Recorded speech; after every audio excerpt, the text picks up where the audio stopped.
কাউকে খুব বেশি মনের ভিতর জায়গা দিলে সে কিভাবে আপনাকে গিলে গিলে খেয়ে ফেলবে, মানে হচ্ছে আপনাকে চিবিয়ে নিঃস্ব করে ফেলবে, সেটা আপনাদের দেখায়।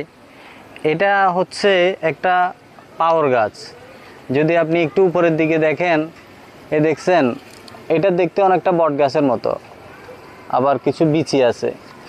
ওই যে এটার ভিতরে দেখা যাচ্ছে একটা খেজুর গাছ। এই খেজুর গাছটার পিছনে এটা পেঁচাইতে পেঁচাইতে এখন খেজুর গাছের অস্তিত্বটাও নাই। এখন খুব ভালো করে খেয়াল করে দেখতে হবে, মনে হচ্ছে পাওয়ার গাছের ভিতর থেকে খেজুর গাছ উঠেছে, আসলে কিন্তু না। খেজুর গাছ, এই যে এখানে একটা খেজুর গাছ আছে, আপনাকে যদি দেখায়, এই যে খেজুর গাছের ফাঁকে ফাঁকে এখানে যদি কোনো একটা পাখির মাধ্যমে বা যে কোনো মাধ্যমে একটা বিচি আসি পড়ে, সে বিচি থেকে এই পরজীবী গাছটা আস্তে আস্তে বড় হয়, আর বড় হইতে হইতে এই পুরাটাকে গিলে এই ঠিক এটার মতোই করে ফেলবে। ওই যে দেখা যায়, দেখছেন ওই যে খেজুর গাছটা, সেই খেজুর গাছটাকে গিলে খেয়েছে এই পাওয়ার গাছটা। আর আরেকটা জিনিস পার্থক্য দেখায়, অনেকে এটাকে মনে করেন বট গাছ। আসলে পাওয়ার গাছের পাতাটা হচ্ছে এই যে চিকন শেপের, আর বট গাছের পাতা হবে এখানে গোল শেপ।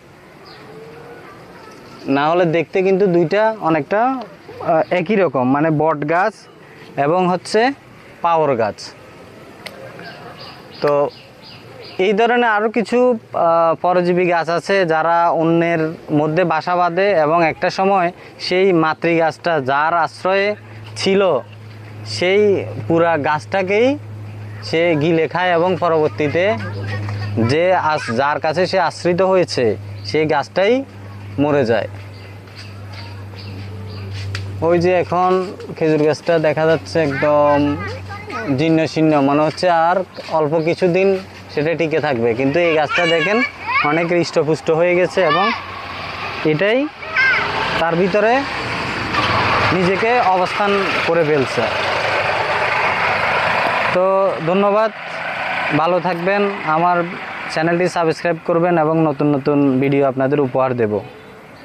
আসসালামু আলাইকুম।